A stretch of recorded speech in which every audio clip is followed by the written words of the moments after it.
Estos son como los elementos que plantea Eco para comprender y poder hacer un análisis de los mensajes estéticos. Primero nos dice que los significantes adquieren significados por la interacción contextual, lo que les hablaba de esta función del contexto. Después nos va a decir que la materia del significante no es arbitraria. ¿Ya vieron a Saussure? ¿Ya vieron a Saussure? Bueno, Saussure habla como de este principio de arbitrariedad del signo. Es decir, esto se llama mesa porque a cualquier fulano se le ocurrió decirle que esto era una mesa y a todos lo identificamos como mesa, pero realmente llamarle mesa a esto pues no es arbitrario, ¿no? A alguien se le ocurrió. En el caso de la materia significante en los mensajes estéticos nunca va a ser arbitraria, es decir, siempre va a ser provocada, ¿no? Es decir, va a llevar un significado en sí mismo. Es lo que Saussure, bueno, en el curso de lingüística general, que no fue Saussure sino sus alumnos, van a llamar como símbolo, ¿no? Es decir, cuando un signo no es arbitrario, no es un signo, es un símbolo, ¿no? Desde la construcción del mismo Saussure. Y por último nos va a decir Eco que el mensaje abarca varios niveles de realidad. ¿A qué se refiere con esto? Cuando nosotros generamos un mensaje estético, un mensaje expresivo, vamos a tratar de colocarlo en varios niveles. No va a ser como el comunicativo, que se va a mantener como en el nivel de la comprensión, de la construcción y de la sustentación del código. Los mensajes estéticos van a ir y van a regresar, van a entrar, van a salir, van a provocar elementos diferentes en cada persona. Y por eso es por lo que Umberto Eco hace como tanto énfasis en este abarcamiento del mensaje estético a varios niveles de la realidad, ¿no? Cuando, no sé, pienso en un cuadro de Mondrian, en un Piet Mondrian, que prácticamente todos son iguales, o todos los Mondrian son iguales, pero puede generar diferentes realidades en cada espectador, ¿no? Particularmente, y vuelvo, ya en un momento dado a ver si podemos como tener otra sesión para que podamos retomar esto del gusto, porque es como algo importante cuando nosotros trabajamos con estos niveles de realidad, ¿no? Particularmente yo no es que no me guste la obra de Mondrian, me parece muy atractiva, pero no la entiendo, ¿no? Es demasiado, es un nivel de abstracción que probablemente mi cabeza no tiene, ¿no? Entonces, precisamente esos niveles de realidad es a los que me imagino que hace referencia Eco, por lo menos así lo he podido interpretar, ¿no? Porque no existe como una realidad unívoca, es una realidad que se expande y se abre a niveles que dependiendo cada intérprete va a poder realizar, ¿no? Por último, ya esto era como lo que les quería decir, para verlos como los elementos necesarios porque sí podemos desambiguar los mensajes estéticos, ¿no? Pero tenemos que tener claro que los mensajes estéticos van a tener estos tres niveles o estas tres características diferenciadas a cualquier otro mensaje, ¿no? Entonces, ya para terminar como con lo que tenía preparado para la sesión de hoy, me gustaría como retomar esto de el intérprete. Pues aquí está, para borrarlo. Ya le puedo borrar, ¿no?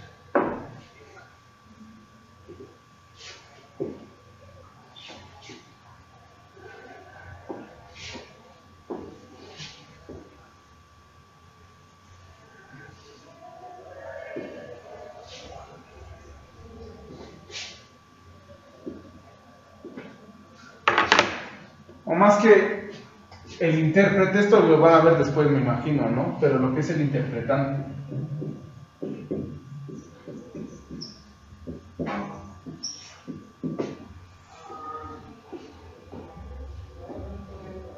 ¿Por qué hablar del interpretante en este marco, ¿no? Aunque Eco sí, vuelvo, como ya lo había dicho al inicio de la sesión, Eco va a retomar como mucho de la lógica pragmática de Charles Peirce, de Charles Sanders Peirce, y va a retomar como la noción de interpretante. Primero, tenemos que tener, ya lo van a ver seguramente más adelante, pero tenemos que tener claro que el interpretante no es un sujeto, es un proceso mental.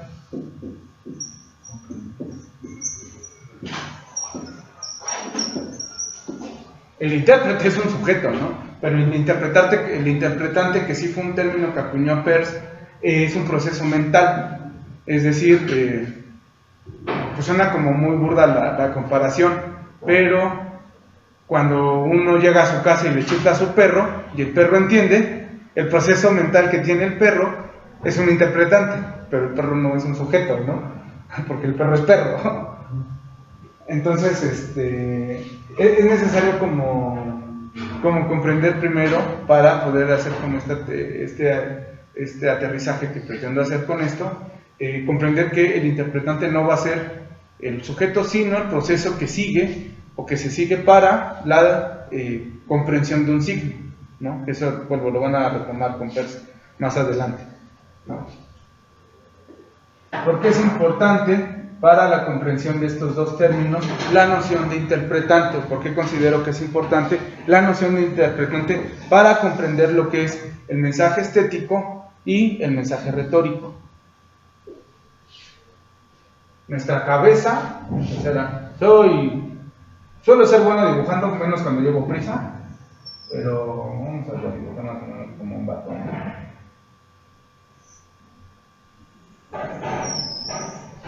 Más o menos. Muchos diseñadores. En balde. No, lo hago mejor cuando no llevo tanta prisa, ¿no? Vamos a poner una cosa importante, ¿no? Una cosa que todos ubiquemos. Bueno, más o menos dibujar. Ajá. Podemos interpretar, podemos comprender a qué nos remite eso en la cabeza. Comprendemos esto que va a ser como la mezcla del significado y la significación, o del signo y la significación en socio, y lo que precisamente Peirce va a llamar interpretante, que ya es la construcción de esto en nuestra cabeza. ¿A Jorge? Jorge y la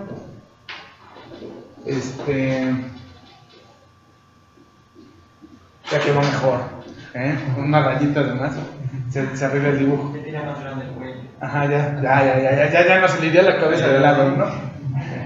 Hay que tener un poco de lógica cuando uno dibuja, ¿no? Bueno, este interpretante va a operar de manera diferente en el mensaje retórico, porque su aspiración, no su realidad, su aspiración es a que esto se convierta en un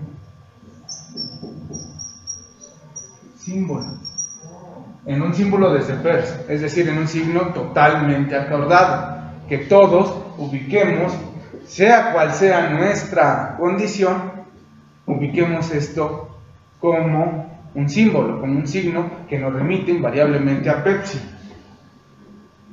Esto, vuelvo, a nivel ideal. Esto en la práctica pues se pierde como mucho, ¿no? Que era más o menos lo que estábamos hablando ahí arriba. Pero, a ver si me sale al revés, porque la verdad es que cuando intento espejear las cosas, siempre me quedan como así, bien erizas. Ay, no, ya tiene separadillas, ¿no? Ya quedó muy del trabajo. Bueno, es más o menos, ¿no? Está medio prógnata, pero no le hagan caso.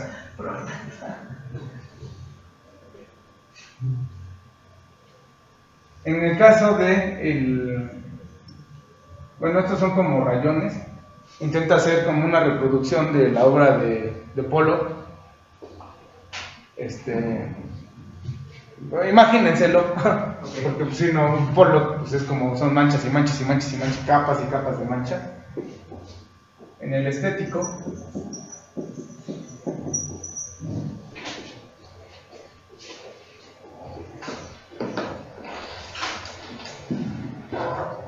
esto va a tener como una especie de doble comprensión, por así decirlo. ¿Por qué? Porque a nivel del emisor sí va a ser un símbolo a nivel del emisor, pero a nivel del receptor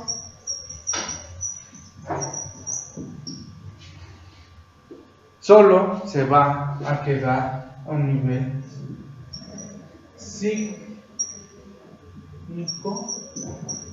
y cónico, es decir, va a ser un icono, es decir, un signo simple. ¿Por qué? Porque para que él pueda llegar a esta comprensión simbólica, él tendría que estar y tener como un conocimiento muy amplio de lo que implicaría la obra de Pollock. Una persona que no tiene el conocimiento de la obra de Pollock no va a poder interpretar a Pollock. Lo va a ver y lo va a percibir desde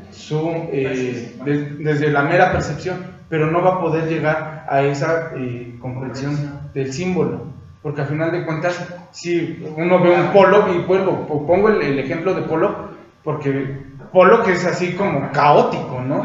Entonces, como tratar de comprender a Pollock es, pues incluso gente que se dedica como a esta cuestión artística, no lo entiende, ¿no? Entonces, imagínense una persona que no está como familiarizada con este tipo de manifestaciones, un niño, por ejemplo, ¿no? Y eso me ha pasado en experiencia que he tenido dando clases en secundaria. Les pones un Pollock y dicen, yo hago de esas, ¿no? Porque no existe como esta comprensión de esto, solamente se queda a un nivel icónico para ellos, ¿no? Para el receptor, siempre y cuando ya logre como tener como la parte contextual, es que vuelve a remitir a lo simbólico. Sí. No sé si me hace como muy chistoso justo con este ejemplo que das, o tanto con Pollock o con Mondrian regresando, y esta parte de la comprensión de los niños o de las personas que no tienen esta parte de comprensión en cuanto al signo icónico. Es como si fuera un espejo muy extraño, ¿no? Como si hubiera muchos niveles de comprensión en medio y está el nivel como de un niño aquí abajo y el último nivel es igual a este, es como un espejo, pero ya pasó por todos estos niveles de comprensión en el que un niño puede hacer un Pollock o un Mondrian y aquí está Pollock y Mondrian, ¿no? Es como, pero Pollock y Mondrian pasaron todos estos niveles de comprensión. Exactamente, por eso es por lo que Humberto Eco plantea esta cuestión de que para el análisis uno tiene que entender que los signos estéticos van a tener diferentes niveles de realidad. Claro. Es eso a lo que habla precisamente Humberto Eco. Esos niveles de realidad que se reflejan, como tú bien lo dices, se reflejan, es decir, llegan a un punto y llegan al mismo punto hasta arriba. Sí, es eso, comprensión de la realidad, no como una entidad abstracta, sino como algo muy concreto, algo que existe y que está palpable, ¿no? Porque sí, a final de cuentas, en algún momento en una entrevista a Pollock, el mismo Pollock afirmó que lo que él quería era emular el movimiento de una persona con Parkinson, ¿no? En su obra. Entonces él ponía la cuchara o palos con los que pintaba, porque realmente pocas veces usaba pincel, y le empezaba a tratar de emular el movimiento repetitivo inconsciente del Parkinson, ¿no? Aunque no, obviamente, pues él no tenía Parkinson, no sufrió nunca como de algún problema de este tipo, pero él buscaba emularlo, porque a él le parecía como interesante cómo es que la cabeza podía llegar a somatizar algo tan fuerte como una enfermedad que se trasladara de un nivel mental a un nivel físico, ¿no? Entonces, pues sí era, o sea, para él era como muy interesante, ¿no? Y precisamente es esta comprensión de los niveles de la realidad que uno puede tener para llegar, uno, a la comprensión del mensaje y 2, a la creación del mensaje. Claro. Porque sí, obviamente no es el mismo proceso, ¿no? Uno cuando genera una obra, muchas veces no está pensando, aunque por ejemplo en el caso de Pollock sí, no está pensando en qué es lo que quiere o qué es lo que va a provocar al generar la obra, ¿no? Eso es algo que ahorita lo estoy leyendo con Lev Vygotsky, que él habla de que el proceso de imaginación en muchas ocasiones, no siempre, pero es aleatorio, pero es el proceso de imaginación como más profundo, ¿no? Porque regularmente lo que haces es que cuando imaginas, haces como conexiones de lo que vives, o sea, tu imaginación no es aislada, sino que está supeditada a tu contexto, a lo que vives. Entonces, cuando tú llegas realmente a una construcción imaginativa de la nada, pues ya estarías como en un nivel así como... Sí, ¿no? Como súper denso, ¿no? Y él habla de que los niños, obviamente, lo único que hacen es eso, como la conexión de su realidad con los elementos que pueden como identificar e irlos insertando para generar ese proceso imaginativo, ¿no? Pero, en este sentido, cuando uno crea una imagen, pues existe como esta generación un tanto aleatoria, sobre todo cuando somos más grandes, porque ya la cabeza está muy llena de cosas, entonces ya ni siquiera lo alcanzas a visualizar de qué partes sí son de tu contexto y qué partes de plano pues, te estás aspirando y no tienen como correlación, ¿no? Con el mundo real, ¿no? Entonces eso pasa en la construcción, pero en la recepción pues ya el problema es diferente. El problema de la recepción es que tiene que tener un proceso de interpretación, que eso precisamente es como el planteamiento que yo hago para doctorado a nivel de las imágenes, porque la percepción de las imágenes es una en el sentido de que es individual, ¿no? Es propia, ¿no? Y cuando se colectiviza, entonces ya como que genera o sea, ya no hay como una comprensión de eso, y eso lo hablo también como creador de imágenes, ¿no? Como alguien que se dedica a esto. Entonces cuando haces como intentar estirar la liga para darle la vuelta a los dos polos, al de la creación y al de la interpretación, es que entras como en ese conflicto de, pues sí, ¿no? Todo se remite a una cuestión canónica del gusto. Entonces no hay cómo llegar a ese punto, no hay como una precisión de cómo llegar a esta comprensión simbólica desde el contexto del receptor. Es imposible, pero se va a tratar precisamente como de desambiguar a partir precisamente de esto mismo que retomo también de Eco, ¿no? De estos niveles de comprensión de la realidad, ¿no? A ver, es más común. Por ejemplo, el autor pensado como sujeto, ¿no? Como sujeto sujetado por un contexto. Digamos, ¿de qué manera desde este planteamiento se podrían abordar como la producción que tiene también como algo que da cuenta de su contexto, ¿no? Todos somos seres culturales, todos. No hay alguien que, ni los cínicos de Diógenes y todos estos cuates que muy radicales, pues necesitaban de la sociedad para poder ser cínicos, porque si se aislaban entonces su cinismo no tenía sentido, ¿no? Todos somos seres culturales, ¿no? Entonces esa parte existe siempre, ¿no? Existe como una relación natural de uno con el contexto. ¿Qué es lo que yo considero como lo que pasa? Que cuando uno emite un mensaje, el contexto, un mensaje estético, aclaro, un mensaje estético, el contexto se traspasa, es decir, es como si fuera una barrera y se atravesara, ¿no? Se atravesara hasta cierto nivel y se pudiera regresar, ¿no? Como si fuera una gelatina, o por lo menos así en mi cabeza opera. ¿Por qué me imagino como esta situación? Porque al final de cuentas el contexto, cuando uno crea una imagen estética, no tiene como mucho en cuenta si el otro lo va a entender o si va a entender lo que uno quiere pintar, o muchas veces ni siquiera quieres decir nada, ¿no? Solamente quieres hacerlo. Y eso lo digo como creador, esto no viene como en ninguna lectura, por lo menos que he hecho hasta ahorita, pero sí como creador de repente pasa esto, que tú haces una imagen por el simple gusto y ya no gusto de hacerla, ¿no? Porque quieres hacerla, porque no hay como una necesidad de comunicar o de expresar algún sentimiento o alguna cosa, ¿no?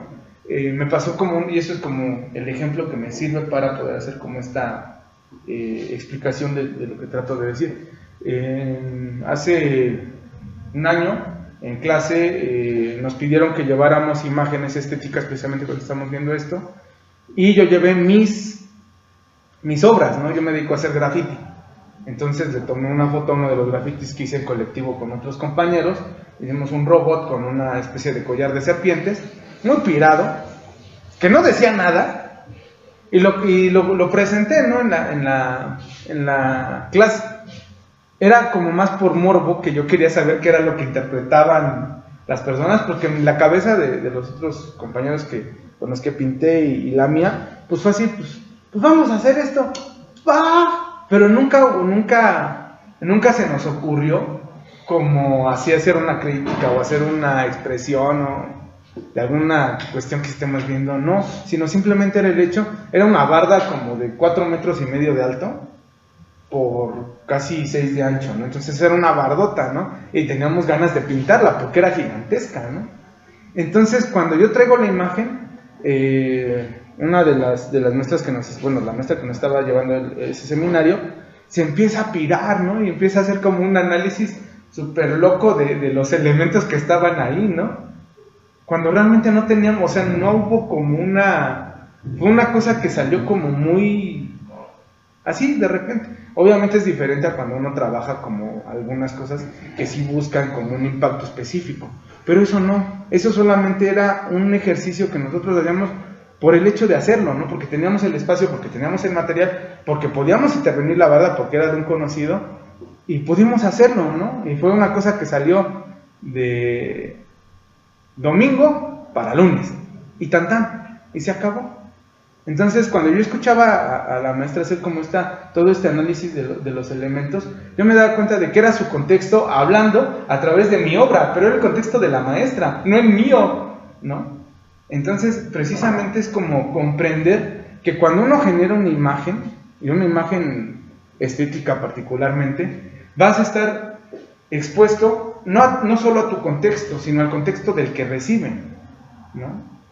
Entonces, precisamente es como esta parte que no deja de existir. El artista, o por lo menos así lo he entendido hay un libro que se llama Eros y Civilización de Marcuse, que yo creo que es el libro que mejor me ha definido lo que es un artista, y viene como una cuestión de las ciencias sociales. El artista lo que busca es como un saciamiento de una lesión en el superyo, en cómo se relaciona con la gente. O sea, no hay una forma natural de relacionarse de una persona que crea imágenes con el mundo común, ¿no? Por eso pinta, porque no puede hablar de manera coherente, porque no puede hablar de manera estructurada, porque no logra insertarse. Entonces busca una expresión diferente, una expresión que le permita a él comunicarse con su yo comunitario, con la comunidad, con el contexto, pero no existe, ¿no? Entonces, precisamente lo que pasa, y sí lo creo, ¿no? Obviamente eso puede estar como sujeto a crítica y no hay bronca, pero sí lo creo que ese contexto no se determina desde el creador, se determina desde el intérprete, a final de cuentas. Porque el creador le vale un reverendo pepino cuando hace esto, ¿no? Para pronto. Pero al final cualquiera que sea la razón por la que creaste, si lo creaste pensando en lograr algo o nada más así, igual va a dar cuenta de tu contexto, ¿no? Por algo lo creaste de tal forma y no de tal. Exactamente. Y me recordó mucho a lo que dijiste, Enrique, de la gente de frontera. Entonces, una obra funcionaría como una gente de frontera. ¿O no? Ahí tienes una pregunta para tesis. Sí, porque al final, entonces está en medio de los dos, ¿no? Del intérprete y del interpretante. Y precisamente desde el contexto de cada uno, o el núcleo de cada uno, no sé cómo lo diríamos, es que se entiende. Bueno, me recordó mucho a lo que dijiste de la psiconorma.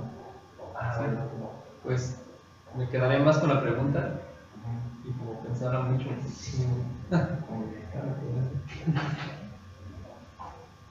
¿Sí? ¿Más o menos? Sí. Creo que de repente me quiero más de lo que... No, estoy bien. Y pues ya, básicamente eso era como de lo que les quería platicar el día de hoy. La importancia de la comprensión de estos dos tipos de mensajes, sobre todo para ustedes que están ahorita como estudiando como esto, es, creo, en la práctica profesional, porque lo he vivido, es precisamente que no hay que tratar de evitar ni uno ni otro mensaje, ¿no?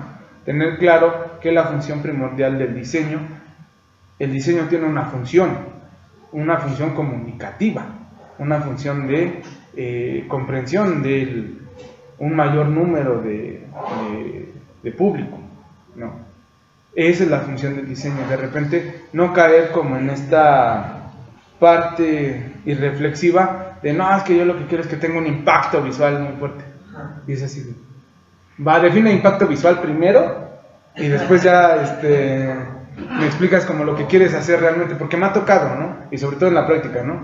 Que cuando estás con los clientes te dicen, no, es que quiero algo que tenga mucho impacto. Y, o sea, ¿qué tipo de impacto? Es imposible ¿no? llegar al impacto visual sin comprender estos parámetros, ¿no? En los que, o sea, justamente son los que generan el impacto visual. O sea, por algo se genera este impacto, a partir de ciertos procesos cerebrales que se dan justamente en la comprensión de los mensajes. Exacto. El problema es eso, que de repente, y eso les va a pasar en algún momento tal vez, o espero que no, pero estén atentos cuando les pase, que cuando te enfrentas a que el cliente lo que quiere es esto, un mensaje estético, un mensaje muy bonito, por así decirlo, un mensaje que sea sublime para quienes lo interpretan, pues esta parte comunicativa se pierde, ¿no? Te viene importando un cacahuate y entonces haces un cartel o una publicidad que no te dice realmente qué es lo que estás vendiendo. Y me acuerdo mucho de un ejemplo que creo que, bueno, es como muy caricaturizado, ¿no? Pero que me hace como remitir a esto. No sé si vieron alguna vez Los Simpson, cuando el capítulo de Don Barredora, de cuando Homero compra la barredora de nieve y él va con su barredora recogiendo la nieve, y en un momento tiene que sacar competencia o comerciales porque Barney ya sacó la competencia de Don Barredora, el Rey Barredora, y empiezan ahí como a pelearse entre ellos, ¿no? Y Homero contrata a un cuate que le hace un comercial de una gente gritando así como cantando ópera con la bola así de cristal y se le cae y se rompe la bola y abajo sale el nombre Don Barredora, ¿no? Y hasta Lisa le dice, ¿ese es tu comercial? ¡Ay, creo que sí! Porque eso pasa, ¿no? Eso pasa de repente cuando no comprendemos como estas dos cosas. Ese mensaje es como, creo yo, como una cuestión irónica, muy caricaturizada, por cierto, y muy bien caricaturizada cuando uno entiende estas cosas, que lo quisieron hacer muy estético, pero pues se perdía todo el proceso comunicativo de lo que hacía Homero, ¿no? Era muchísimo mejor su cancioncita esa, me llama usted, entonces voy, Don Barredor es quien yo soy, ¿no? Porque era como más comunicativo de lo que hacía, ¿no? Exactamente. Entonces, vuelvo, es una cuestión muy caricaturizada, pero cuando uno empieza a ver estas cosas, se da cuenta de que esto es precisamente lo que pasaba cuando una publicidad pues está forzada a insertarse como en como un nivel de un Lautrec, ¿no? Que vuelvo, a muchos nos cuesta, como nos llama mucho la atención, generar una imagen que se vuelve un hito en la comunicación gráfica. Y a todos estamos ahí como correteando para convertir lo que hacemos en eso. Pero honestamente, si nos enfocamos esto, mejor hacemos arte y nos olvidamos de la cuestión comunicativa, ¿no? Porque si no, hacemos estas cosas como extrañas. Unos híbridos mal hechos. Exactamente.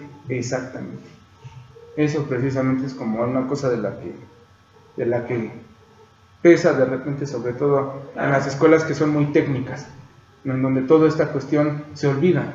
Todo esto que es proceso comunicativo se olvida, entonces se vuelven operadores se vuelven un mouse con mano y hacen como cosas muy bonitas, pero sin contenido, sin ningún contenido, porque no comprenden a dónde están queriendo llegar. Y pues sería todo. Gracias, compañero. Gracias, Enrique, por invitarme. Estuvo padre. Sí, por exponer. No sé, alguna intervención, participación, comentario. ¿Crees que, por ejemplo, en la creación estética o artística puede intervenir de una forma como operadora, o bueno, como armónica con este proceso estético y artístico, esta parte como más retórica o más de estilo? Pues no creo que estén peleados, sobre todo en lo que nosotros hacemos no están peleados, porque el chiste es,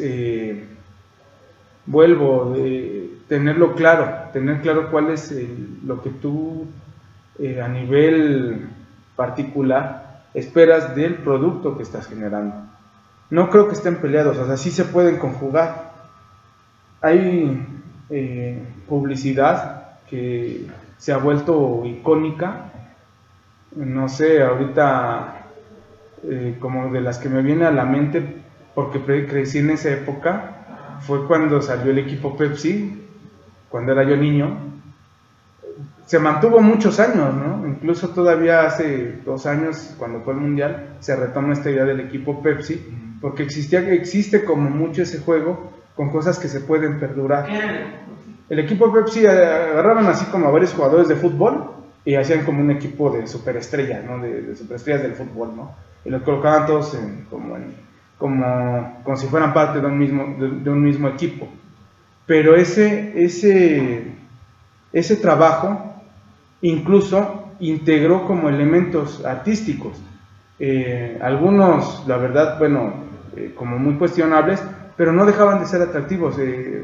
Artistas urbanos intervinieron varios muros y varias lonas con integrantes de esa publicidad y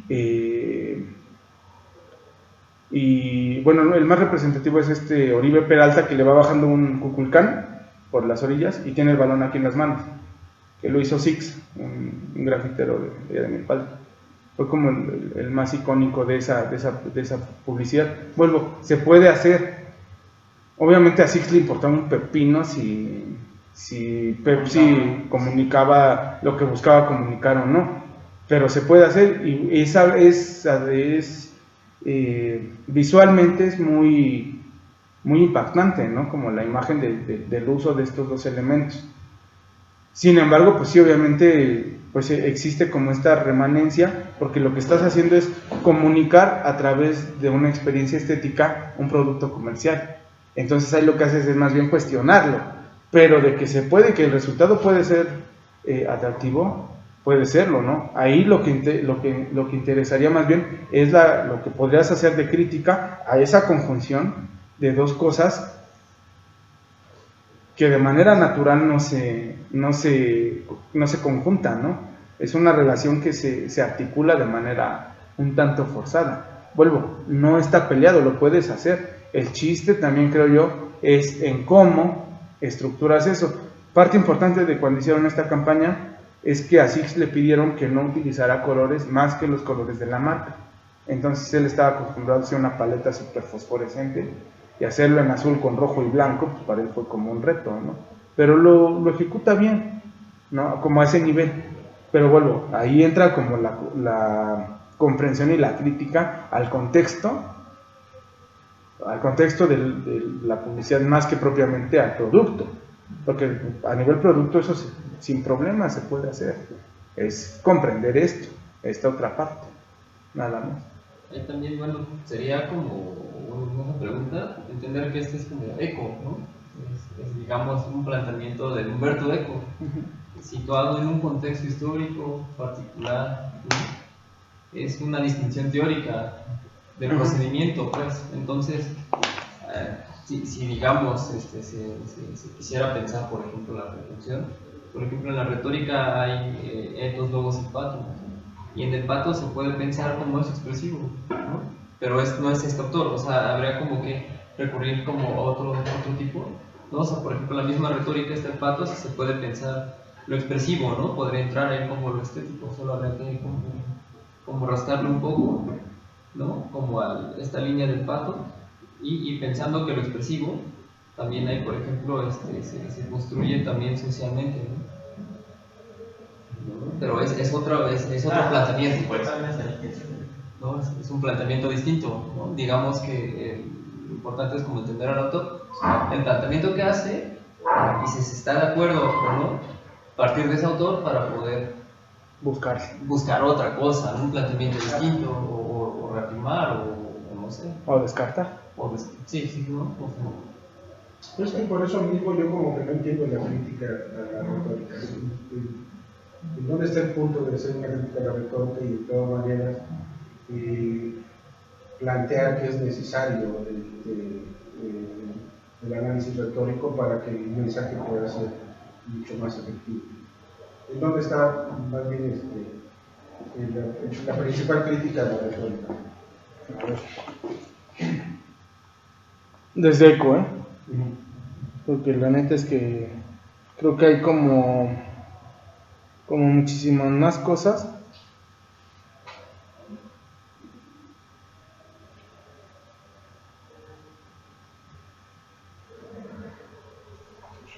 Dice, conviene ahora destacar una contradicción curiosa de la retórica. Por un lado, la retórica tiende a señalar la atención en un razonamiento que quiere convencer al oyente de algo que ignora todavía y de una manera inusitada e informativa. Por otro lado, este resultado se obtiene partiendo de algo que el oyente sabe y quiere, intentando demostrar que se trata de una conclusión natural. Eso es como lo que plantea Eco, ¿no? Esas dos partes que él detecta como en la retórica, como contradictorio en la retórica, ¿no? Por un lado, que la retórica busca incidir en el comportamiento del otro, y por el otro es el resultado que no siempre es lo que el mensaje espera hacer, ¿no?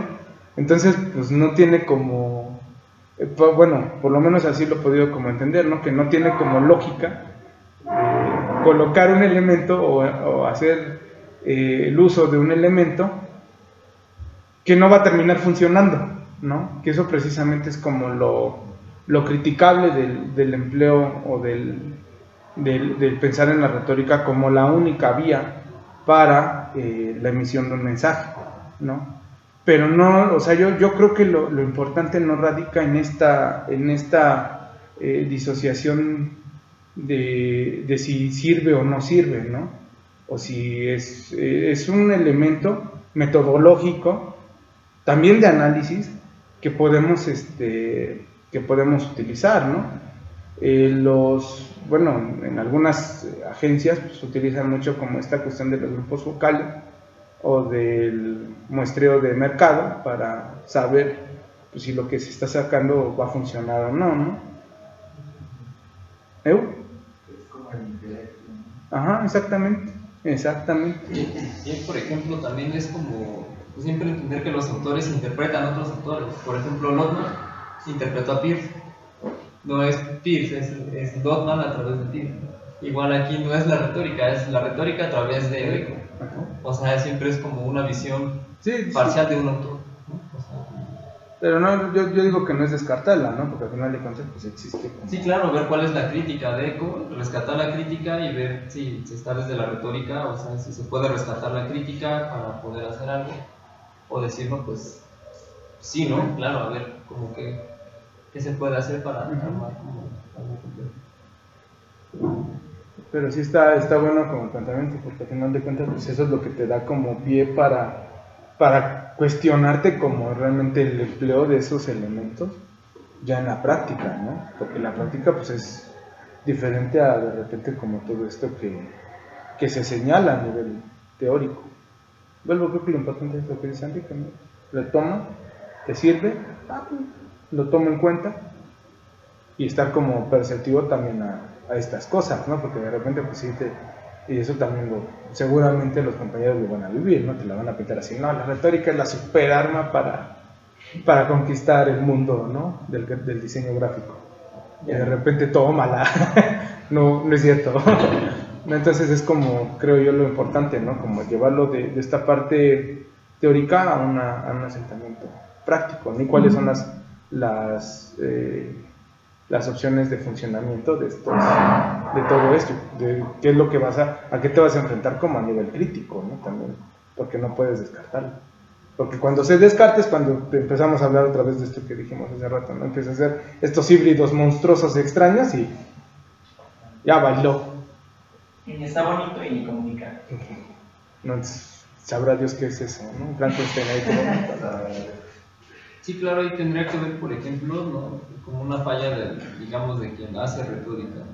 Por ejemplo, el ateo, ¿no? O sea, es decir, no se levanta trabajo de campo para ver ¿no? Digamos, el intérprete, ¿qué pasa con él, ¿no? ¿Qué pasa con el auditorio? Porque en la retórica son otros términos. ¿Qué pasa con el auditorio, no? Si realmente se persuadió, si no se persuadió, si se persuadió de otra cosa, ¿no? Hay más bien falta de empiria, ¿no? Datos que den cuenta de si se logró persuadir o no. Bueno, en ese sentido creo que sí, pues para no quedarse como elucubrando que el auditorio como un ente pasivo que solo recibe va a hacer lo que queremos, no. Son sujetos, ¿no? Sujetos de interpretación, sujetos culturales, etcétera. Entonces haría falta empiria, ¿no? Para poder saber hasta qué punto si se logró el objetivo persuasivo. No sé, creo que eso podría ser como claro, es necesario. Pero bueno, sí. Gracias. Ya me acordé que era importante. Hay que tener en cuenta para después, para que lo tengan como ustedes en cuenta, ¿no?